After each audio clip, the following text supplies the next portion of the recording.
and strode out in the cotton-field moonlight like a shroudy monk.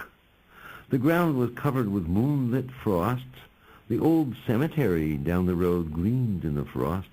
The roofs of the nearby farmhouses were like white panels of snow. I went through the cotton-field rows, followed by Bob, a big bird dog, and little Sandy, who belonged to the joiners down the road, and a few other stray dogs. All dogs loved me, and came to the edge of the forest. In there, the previous spring, I'd worn out a little path going to meditate under a favorite baby pine. The path was still there. My official entrance to the forest was still there, this being two evenly spaced young pines making kind of gate posts. I always bowed there and clasped my hands and thanked Avalokiteshvara for the privilege of the wood. Then I went in, led moon-white Bob directly to my pine, where my old bed of straw was still at the foot of the tree. I arranged my cape and legs and sat down to meditate. The dogs meditated on their paws. We were all absolutely quiet. The entire moony countryside was frosty silent. Not even the little tick of rabbits or coons anywhere. An absolute cold, blessed silence.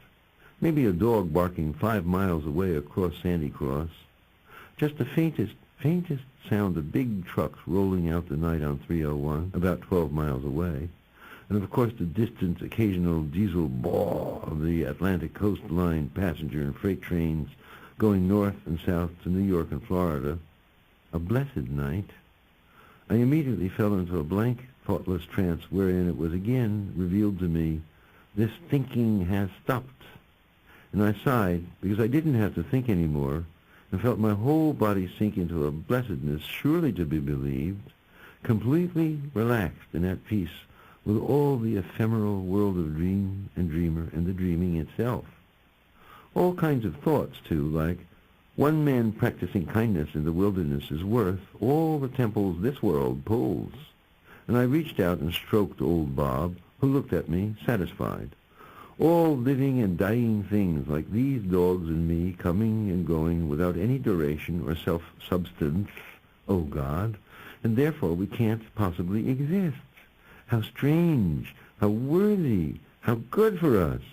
What a horror it would have been if the world was real, because if the world was real, it would be immortal. After a while, my meditations and studies began to bear fruit. It really started late in January, one frosty night in the woods in the dead silence. It seemed I almost heard the word said, everything is all right forever and forever and forever. I let out a big whoo, 1 o'clock in the morning. The dogs leaped up and exulted. I felt like yelling it to the stars. I clasped my hands and prayed, "O wise and serene spirit of awakenedhood, everything's all right forever and forever and forever, and thank you, thank you, thank you, amen." What did I care about the tower of ghouls and sperm and bones and dust? I felt free, and therefore I was free. I suddenly felt the desire to write to Warren Coughlin, who was strong in my thoughts now as I recalled his modesty and general silence among the vain screams of myself and Alva and Jaffe. Yes, Coughlin, it's a shining nowness, and we've done it. Carried America like a shining blanket into that brighter nowhere already. Spring came after heavy rains that washed everything. Brown puddles were everywhere in moist, sere fields. Strong, warm winds whipped snow-white clouds across the sun and dry air. Golden days with beauteous moon at night, warm. One emboldened frog picking up a croak song at 11 p.m. in Buddha Creek, where I had established my new straw sitting place under a twisted twin tree by a little opening in the pines and a dry stretch of grass and a tiny brook. Days tumbled on days. I was in my overalls, didn't comb my hair, didn't shave much, consorted only with dogs and cats. I was living the happy life of childhood again.